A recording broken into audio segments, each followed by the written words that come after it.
Kahit din pala ang Jollibee, grabe din ang napinsala dito sa Bogo City. Grabe oh. Tapos may mga aftershock pa dito, ramdam namin kanina. So guys, time check ngayon. 3 AM.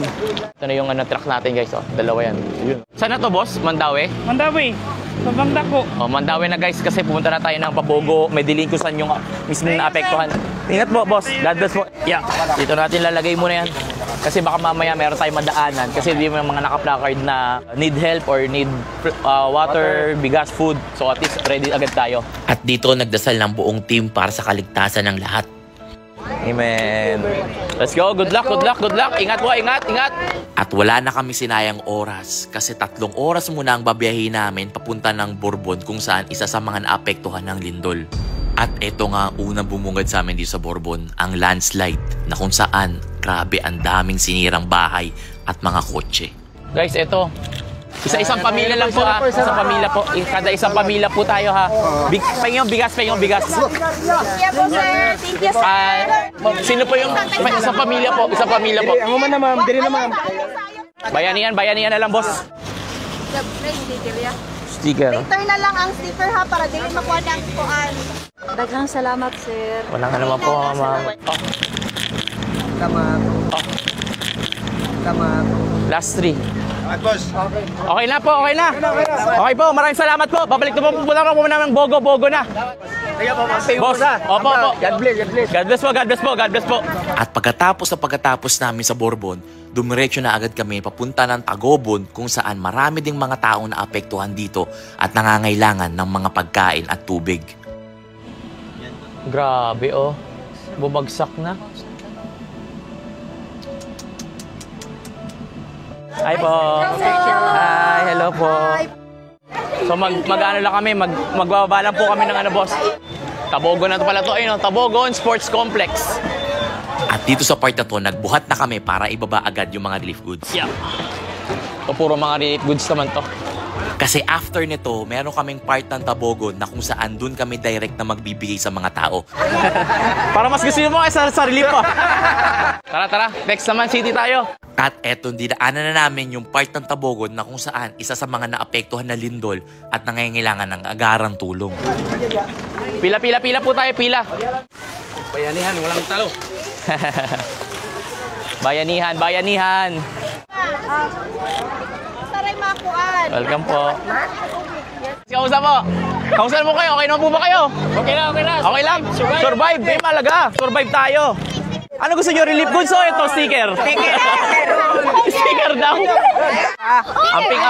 Amping. Dito tayo guys sa epicenter ng lindol. Bogo City, Cebu. At tumambad agad namin sa mga sirang building at lalo na tong Jollibee na to na sobrang ikinalungkot naming lahat. Ano, wasak yung ceiling oh. At marami pala dito sa Bogo City na kung saan ang daming mga gusaling bumagsak at nadaganan ng mga sasakyan. So ito yung truck natin, nakarating na ng Bogo City Hall. Ayun oh. Kung saan ito yung may yung sira yung Grabe oh. Tapos may mga aftershock pa dito, ramdam namin kanina.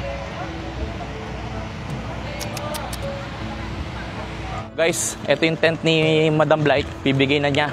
Kasi may mga walang tent dito, yung minsan nakaano din sila, nakasupot lang, di ba boss?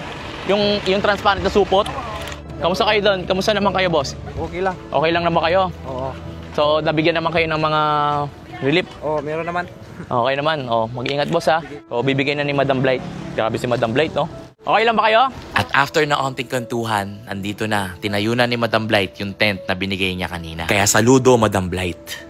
So guys, may pupuntahan tayo dito sa Bogo na barangay na hindi masyadong nabibigyan ng relief goods. Puntahan muna tayo doon. Unahin muna natin sila. May part dito sa Bogo City na pinuntahan namin. Nandun na sila nagpunta kasi puno na yung evacuation center. Puno kasi sa evacuation center. Kaya dito na sila nag-tent. Nung nakita nila yung truck, grabe yung excitement nila. Let's go! Magtatayo na kami ng tent. Magtatayo kami ng tent doon. Tapos pila kayo doon, ha? Tingnan po. Salamat po, ha? Salamat po. Ay, boss. Boss, doon tayo, ha? Prep na natin. Prep. Pila kayo, boss, ha? Pila lang, ha? Mag-prep muna tayo pati ng nung power bank. Kasi may mga lobat ba dito? Lobat? Lahat marami? Wala pa rin kuryente? O sige, hindi kayo mag-charge mamaya dito ha? Okay. Ang bigat pala nito. Ito yung set up tayo dito para meron sila kuryente. Kasi ano pa pala dito, wala pang kuryente hanggang ngayon. Para may patakip kayo sa ulo na ha.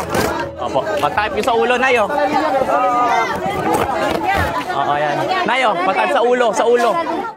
Mga senior muna. Senior muna para makaano sila kasi nainitan na po sila. Senior po muna, senior. Wala pong ano man, boss. Ingat po kaya. Nice. Thank you. Wala pong ano man, boss. Mag-ingat po kayo. Tubig muna tayo, boss. Tubig. At nagtulong-tulong na kami dito ng Team All Battery Cebu para ibaba ang mga relief goods at bigyan sila ng kuryente sa kanilang mga cellphone. Sino mag-charge? Ano, charge. Charge natin. Meron tayong power bank dito. Ano, sir? Pang ML? Hindi, dili. Dead bat oh. Dead bat. Jowa motovlog oh. Isa-isa lang para sa lahat. Sa mga bata. Sa mga ulam naman, ulam. Mga delata, ulam, noodles. Nakita din tayo sa kasaydol. Ito na pala, ang dami na oh. Ang dami na i-charge oh. Puro dead bat lahat yan. So para at least mamaya, meron sila patawag sa mga relatives nila. The same time, makapag-update sila sa mga kasama nila. At dito namigin ako ng stickers at nagpaalam na kaming umalis. At on the way na kami dito, papunta ng Medellin, Cebu. Ito yung isa sa mga struggles namin dito, yung guba yung daan. Hirap dumaan eh. Ayun yung pinaka-mahirap dito. Ayun oh. Isa sa mga nag-ano yan. Ayun sa mga naalog. So guys, ito yung pangapat na ba to? Pero nito sa Medellin, isa sa mga malaki na pinsala ng lindol. Maraming hindi nakapunta ng mga relief goods dito. Hi! Hi, kausap po! Kausap po, Medellin na pala to, Medellin, no? Ito yung truck natin dito. Magbababa na tayo dito, Chip, ha?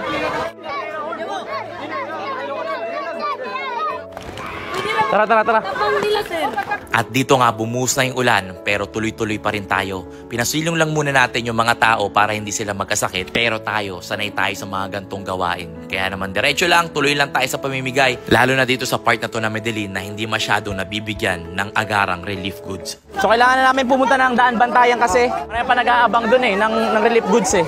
So hindi naabot ng Daan Bantayan sa ano na tayo, San Remeo. So tara. Kasi wala na tayong oras. Wala nang oras. Alright. Sumasa na tayo sa ulan guys. Mabilisan. Para hindi kayo magkasakit agad. At etong San Remigio ay isa sa pinakamaraming na aksidente at isa sa pinakamalakas na tinamaan ng lindol. Konti lang daw yung relief goods na natatanggap nila dito kasi nga malayo at sira yung mga daan. Ito po San Remigio. Guys, ito kasing San Remigio, sabi ni nga ni tatay na bihira lang kasi sobrang layo. Na hindi masyadong na bibigyan or nadadrapan ng mga relief goods. So pupunta tayo dito para kahit paano maging masaya sila dito. Tsaka nandito rin tayo sa Cebu, sulitin na natin, di ba? Sagad. Sige, baba natin to. Ayan, no? Ang bigat to pala. Dito na natin uubusin lahat, guys.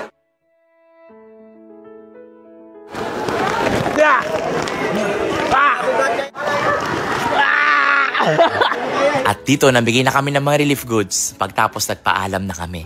Sana lang madaming ma-inspired sa video na to. Maraming magbigay ng tulong. Dahil marami pang kababayan natin dito sa Cebu ang hindi pa nabibigyan ng relief goods. Kahit konti yan, panagsama-sama tayo. Marami tayong matutulungan. Kaya muli, mula sa All Battery Cebu at Team Yuasa Family, maraming salamat. Ito po yung mga nag-effort, ito yung mga nagbuhat, ito yung mga nag-repack, ito yung mga walang tulog para maihatid agad ang mga relief goods sa mga kababayan nating nangangailangan agad ng tulong. Kaya maraming salamat. Thank you for watching. God bless po mga Jowa Motovlog. See you soon po. Tabang Cebu at Laban Cebuano. May bagong superhero.